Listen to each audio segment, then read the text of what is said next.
Plan for America podcast is a show dedicated to national unity through prosperity that's achieved by free market capitalism.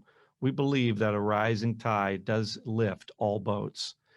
This show will be positive, solution-oriented, and nonpartisan. Our only agenda is for the prosperity of our country and her people. All are welcome here. This show will not be argumentative or incendiary, sensational, or polarizing and divisive. What we are presenting is a positive solution to one of America's greatest problems.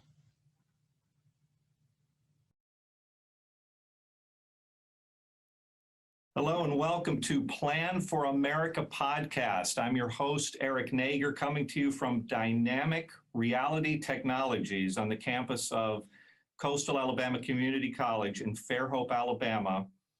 My special guest today is Phil Cusa, who is an executive at Alta Point, and it's a healthcare, mental health care facility, correct? And I wanted to hospital, correct. Yes, I wanted you to introduce yourself and give us a little background. You've had a whole career in healthcare on the executive side. That's correct. That's correct, Eric. Thank you so much. I appreciate this, and I appreciate being able to talk about Plan for America and how it all relates with what's going on in healthcare. I've been in healthcare since 1980. My background was, in the beginning, mainly was in finance and accounting. That was my degree out of school. Got into healthcare in 1980, working for a hospital in West Palm Beach, Florida. Moved to Alabama and was the chief financial officer at Thomas Hospital in Fairhope in 1992. Then retired from there in about 2011 or 12, and I became the administrator there in 2005 through 2011, 12. Went into some consulting and decided that I really was more happy working with people in an organization, and was able to get a position with Alta Point Health as the assistant administrator at East Point Hospital here in Daphne, which is and then became administrator about a year later. And so I've been doing this almost 8 years now here in Daphne, Alabama. The mental health business is a totally different business than what I was in prior. I was in acute care medical hospitals prior to it, but a lot of experience with Medicare and Medicaid and the whole healthcare system since 1980. And so that's where we are today. And I'm looking forward to talking to you about what we're doing and where healthcare has come from since I've been.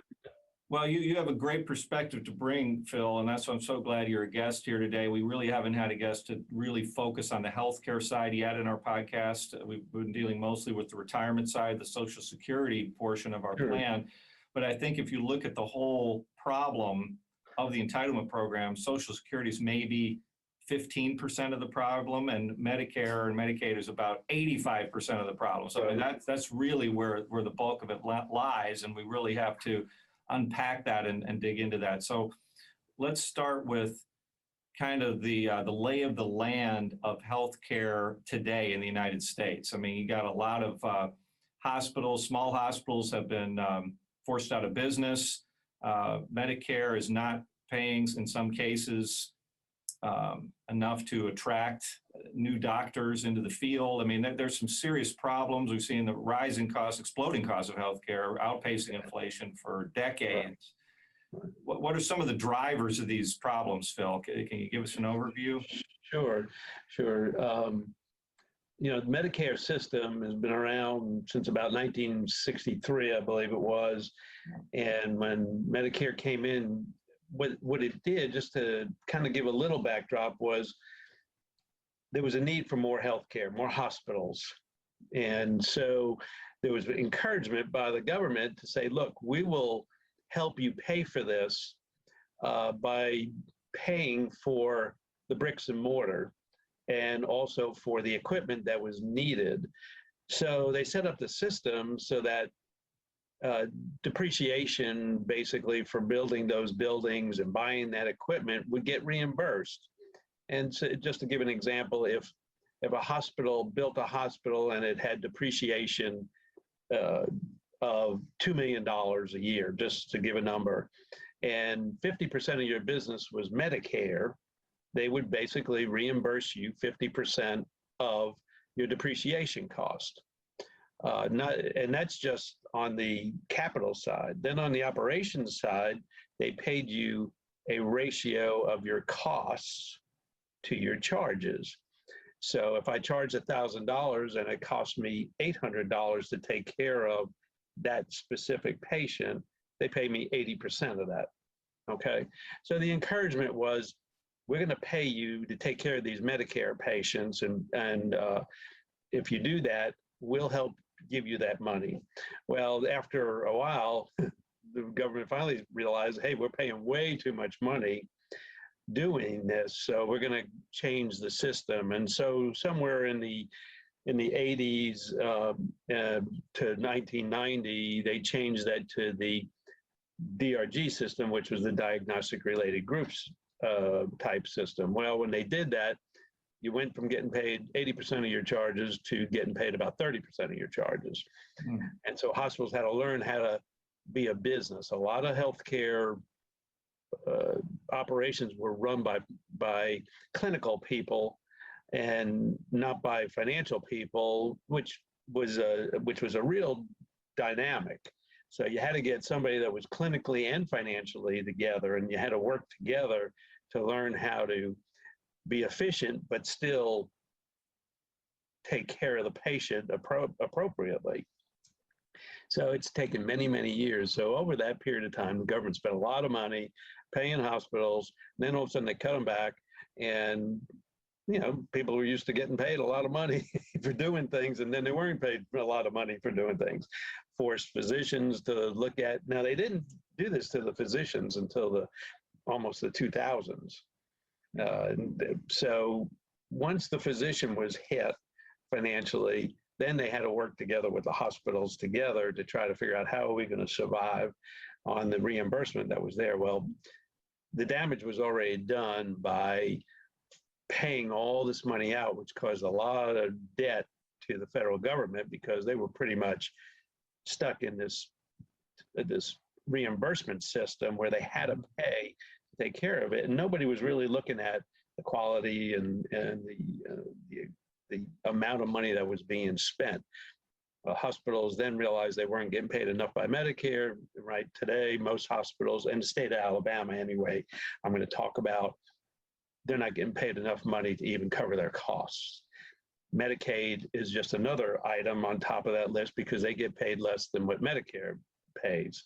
They pay less than what Medicare pays. So hospitals had to find ways to get paid by the insured company, the insured patients, insurance companies as commercial, Blue Cross, Blue Shield, whoever the insurance companies were, to offset some of those costs.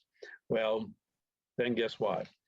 People didn't have insurance. They couldn't afford the insurance. So then the copays and deductibles got larger and larger. So it's all just become a big spiraling type of issue for people, for the organizations, and for the government to try to figure out how they're going to pay appropriately to take care of the patients, but also not to cost the patient, the one that might be insured, to have to take care of those that can't afford their insurance. Well, it sounds like everyone's being squeezed here. And so that's right. What's going to happen? Why is this model unsustainable? What's going to happen if we stay on the current path and nothing changes? What's the future of healthcare? Well, the future is that, well, we didn't talk about the physician shortage that's there. They're not getting paid. And, they're saying it's not worth my time to do this. There's too much work that has to be done, for a little bit of payment. So you have a shortage of physicians. If the government keeps paying the way they're paying, and hospitals decide in this state, I think it was like close to 25 hospitals have shut down to 30 hospitals in the last 10 years in Alabama. I think only last year, we had almost 5 hospitals close in the state. It's just going to make it where there aren't going to be hospitals available to take care of patients. This pandemic has been an issue because it's caused hospitals to get to a point where they can't take any more patients. And that's also been a big thing because that's caused millions of dollars of cost to not only the federal government, because they're paying to take care of some of this COVID mess, but it's also costing the hospitals because they're losing employees.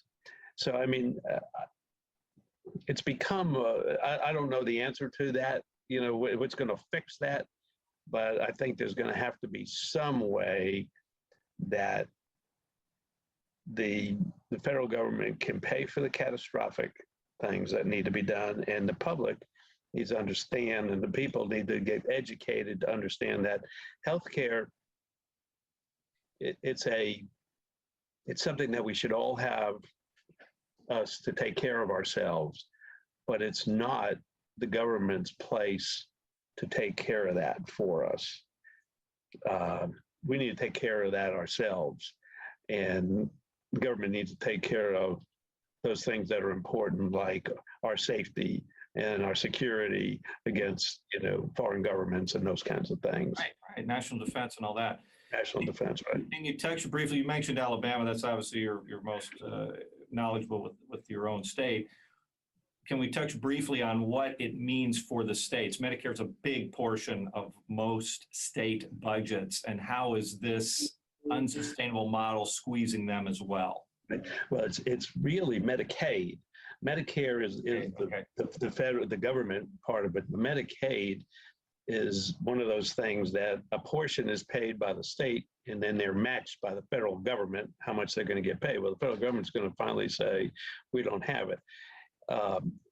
The state of Alabama, we have historically, and I've seen this through my whole career here in Alabama, they run out of money by July and August, and all of a sudden hospitals aren't going to get paid because they don't have enough money in the budget to pay for Medicaid.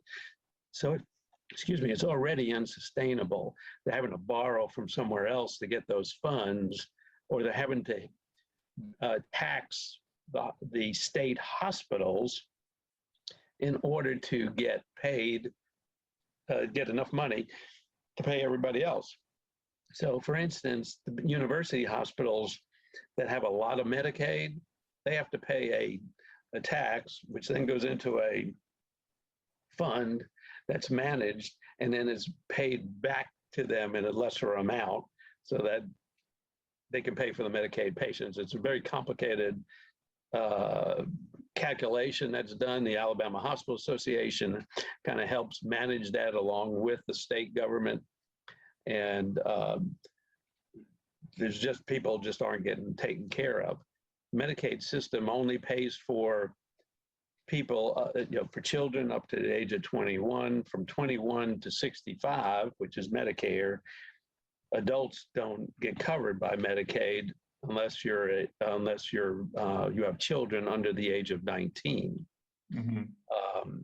And so that means most women and children and some fathers that have children that are parenting by themselves can get their children covered, and they might be able to get some coverage, but between 21 and 65, there's no coverage for them. Being a non-Medicaid participating state, like Alabama is. Obamacare, you mean, or the Affordable Care Act? Obamacare, right? Okay. It makes it even worse. So, because we're not participating in that yet, it'll happen eventually. There's less funds available to the state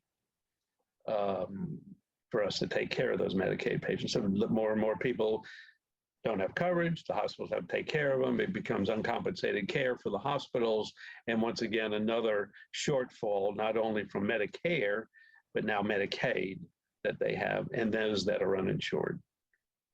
It sounds like we're setting ourselves up for a situation where the very wealthy will be able to afford private doctors, and Right. many of the rest of the population will not have adequate healthcare coverage. That's what it sounds like it's setting itself for the future. Well, that's what happens. And, you know, it almost goes back to where it was back when hospitals started, and you had a religious group that said, hey, we got to take care of the patients. And they had the Catholic hospitals that set that all up way back when, and they took care of them. Well, charity can only go so far. And you know, and this is we're very lucky that our country is one that our people are willing to give and take care of others. But there's got to be some kind of a system that will help those that can't afford it, and those that can afford it should pay for it themselves also. The universal healthcare system that the government wants to put into place is just unsustainable. You know, unless you want to become a socialist society and just say that 80% of your paycheck is going to go to the government and they'll take care of everything for you. You know, that's not what this country was set up to do. Well, that's right. And that's a great segue for Plan for America. So we're going to take a quick break. We'll be right back with Phil Cusa on Plan for America podcast. If you like what you're hearing and want to learn more about Plan for America, visit our website at www.planforamerica.us. There's an extensive Q&A section there. And if you don't see a question you have, then please ask us by email. You can order our book, Plan for America, How to Place the American Dream on a Sure Foundation Forever. That can be found on Amazon.com. You can like us on Facebook. And if you really like what you're hearing, you're welcome to contribute through our website. Plan for America is a nonprofit 501c3 organization, and all contributions are tax deductible. And welcome back to Plan for America podcast. I'm your host, Eric Nager. Our guest is Phil Cusa. He's a healthcare executive with AltaPoint and formerly with hospital system, medical hospital system. And he's been a lot of experience and very knowledgeable about the lay of the healthcare land here in this country. He just kind of gave us a sobering overview there before the break, and almost makes us kind of wonder, how can we go forward with healthcare in this country? And that's why Plan for America, I think, big impetus for why it was conceived as an idea. Basically, the plan is that every U.S. citizen would have his or her own healthcare policy, which would include be unisex, gender, coverage up to $1 million, and you can certainly purchase more. There'd be a universal premium of, including a $1,200 health savings account would be about $11,200 annually, which is about the per capita spending on healthcare today. Anyway, that's how we arrived at that. The children under the age of 26 would be covered under parents' policies, which is copying the Affordable Care Act. In other words, that would not change. And as long as you opt into the plan, there's no pre-existing conditions or anything like that. You're guaranteed the coverage that you need. The premiums of $11,200, that's per individual, but there's an affordability built into this such that an individual earning $40,000 or less, or a married couple filing jointly earning $80,000 or less, are eligible for premium assistance or premium subsidy up to 100% of their premium as an interest-free loan against their retirement account, which is also part of the plan. So in other words, it's affordable for everyone. And one principle of Plan for America is that no one pays for anyone else's healthcare. And with the money that you have, by the way, the HSA is the $1,200 a year, covers all deductibles and copays. And to the extent that that is not spent during the year, the individual receives back the unspent portion tax-free at the end of the year. So that's a lot of stuff I just talked about. let's just talk about the HSA portion first as an incentive for preventive care. What impact would that have? Well, I think by having that, they'll have those funds available. Patient or a person will have those funds available to them to take care of their basic needs. They're if I'm sick and I've got a cold, do I need to go to the doctor, or can I just go to the pharmacy and pick up some over the counter? Or if I'm not feeling well enough, I don't feel bad about going to my doctor to ask for help, which will keep them out of the hospital to have to even use insurance for the catastrophic type things. It'll give them that confidence that I can take care of myself for my basic needs. Because right now what happens is they end up in the emergency room with high cost going into the emergency room, which then has to be used, copays and deductibles, which will be used up in a second.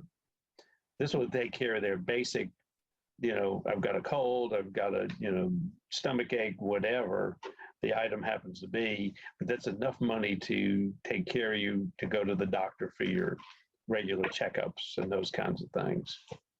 So I think that would be a positive thing. Just as a segue, under Obamacare, everybody said, well, insurance was going to be really cheap and all this kind of stuff, but the deductibles were ridiculous.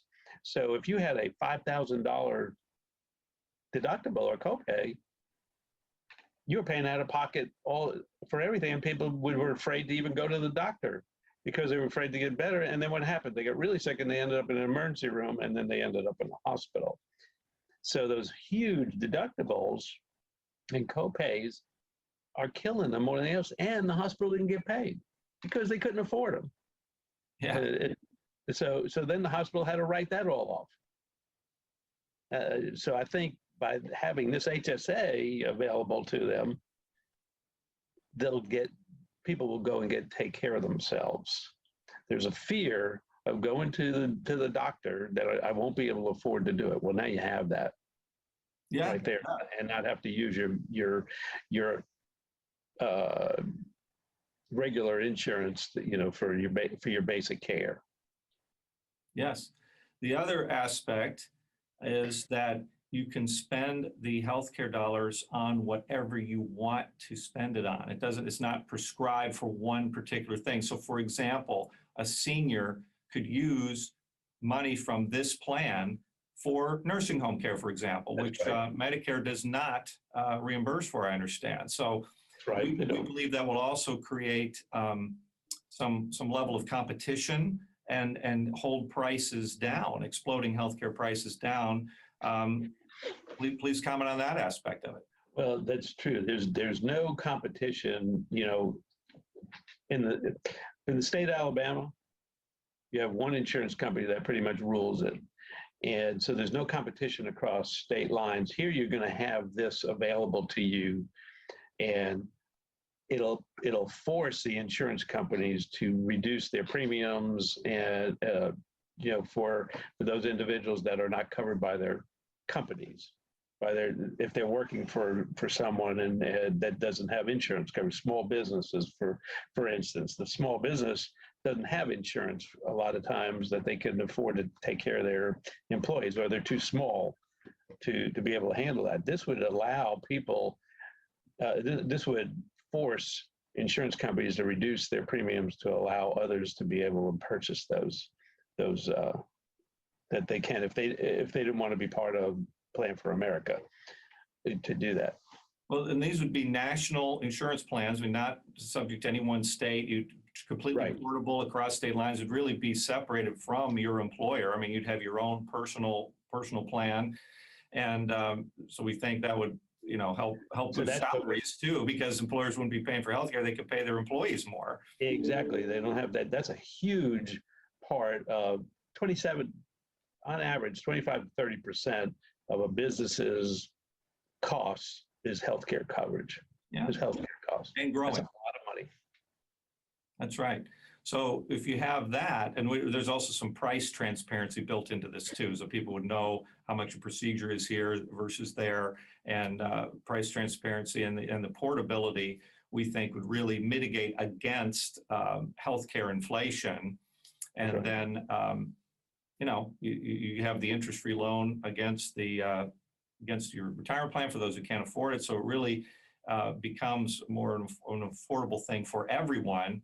And just to address what happens if someone is unemployed and doesn't have a retirement account, because again, we said no one pays for anyone else's healthcare. So what would happen is an unemployed person would still have the healthcare coverage as an interest-free loan against a non-existing account at the moment, but it would also trigger a life insurance policy to cover the amount of the coverage. So let's just say round figures, $10,000 a year, and the person lived, 60 years from age 26 to 86 and racked up 600,000 in debt. The life insurance policy would grow to 600,000, would be paid into his retirement account at his demise, and then 4% every year would go to pay off the debt to the trust, to the For America Security Trust. And then at the end of that, some years down the road, his or her heirs could then get the payment, the retirement account payment in perpetuity. So even someone who never worked a day in his life could still have healthcare coverage and eventually a legacy for heirs. So we think that's another. And it will encourage, yes, it encourages people to have the insurance. There's a lot of people that don't have health care insurance because they say, well, I'll just go to the emergency room and get taken care of. Well, that's putting the burden on you and I that are paying our bills and doing everything else, because if uncompensated care continues to go up in the hospital, they have to get paid somewhere. They have to get paid, and who's going to pay for that? The government's going to come in and say, okay, we're going to come up with this. Well, how's the government going to get their money? They're going to tax you in order to pay for it. So, it's a nasty circle that continues to turn, and it eventually comes back to us having to pay for it, whether it's through taxes or some other vehicle. Right. And we think that, again, there are aspects of this that would appeal across the political spectrum. For example, on the left has long advocated for a single payer system. This is a single payer system, in effect, although it's private versus public, but it is a single payer system. So I think that would have a lot of appeal there. What are your thoughts on that? Well, I think that's a good thing. I was reading about that, and the side that wants the universal health care, we're taking care of ourselves. We're not asking somebody else to take care of that for us. We've got this system that now, hey, if you want to be a part of it, you can be a part. It's just going to be a private entity versus the government. The government does not need to be in the healthcare business. It's proven over and over again. The Medicare system is a perfect example of a debacle that they should not be in it. So, CMS is just like the Medicare regulations are bigger than the IRS code. I'm not surprised. Yeah, it's just huge. So having a single payer system that's privatized will be an encouragement for those people on the left who want to be a part of that because they wanted a universal health care system. I think the challenge is having the liberals understand that this is for everybody and it's going to help everyone. My concern, I guess, is that do they really just want to have the government do it because they want control of everything? And the only way that we can control it is by us paying for it, meaning the government paying for it. Right. Yeah. So that's my only concern from encouraging the liberals to come on to something like this. You say, well, it's still a private, business that's doing this. Well, no, you pay for yourself. I don't have to pay for your insurance. You can do it yourself with this. And there's a way to do it if you don't make enough money to do it. That's right. That's right. And there's a way, like say, a payback mechanism. And, that's what we're trying to get to is that everyone has that coverage and gets government out. When we look at what happened in the VA system, there's been scandals and inefficiencies there. The government has not really run or delivered efficient healthcare. And this gets the government out of 153 trillion and counting of unfunded liabilities, which they have no plan to pay off at this point in time. And that's what Plan for America does. So it really is a good deal for the government to get them out of that. It really is. It really is. Anything else that strikes you about the plan, or anything else you'd like to add here, Phil?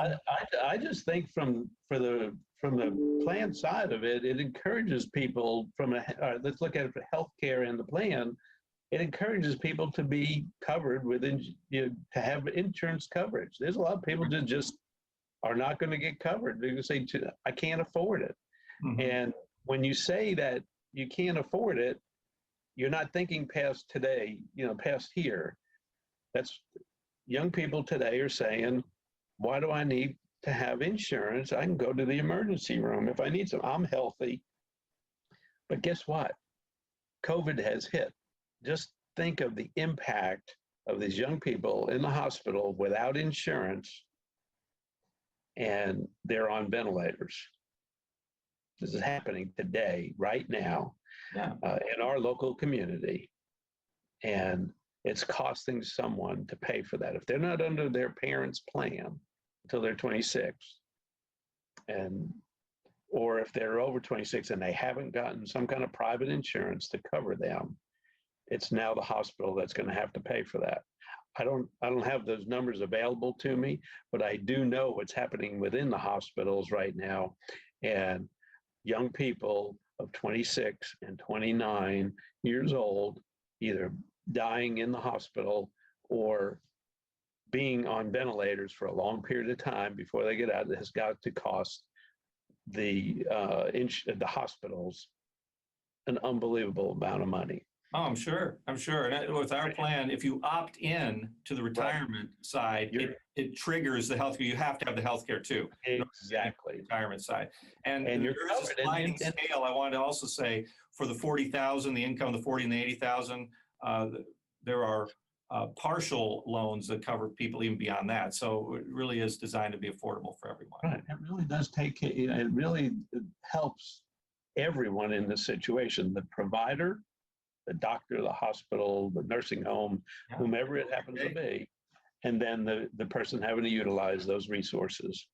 I think it's a great opportunity for us to move forward and have an opportunity to have something that we have control over and someone else doesn't have control over. Well, Phil, thank you so much for being our guest today. We really appreciate it. And please join us next time for another edition of Plan for America podcast. If you like what you're hearing and want to learn more about Plan for America, visit our website at www.planforamerica.us. There's an extensive Q&A section there. And if you don't see a question you have, then please ask us by email. You can order our book, Plan for America, How to Place the American Dream on a Sure Foundation Forever. That can be found on Amazon.com. You can like us on Facebook. And if you really like what you're hearing, you're welcome to contribute through our website. Plan for America is a nonprofit 501c3 organization, and all contributions are tax deductible.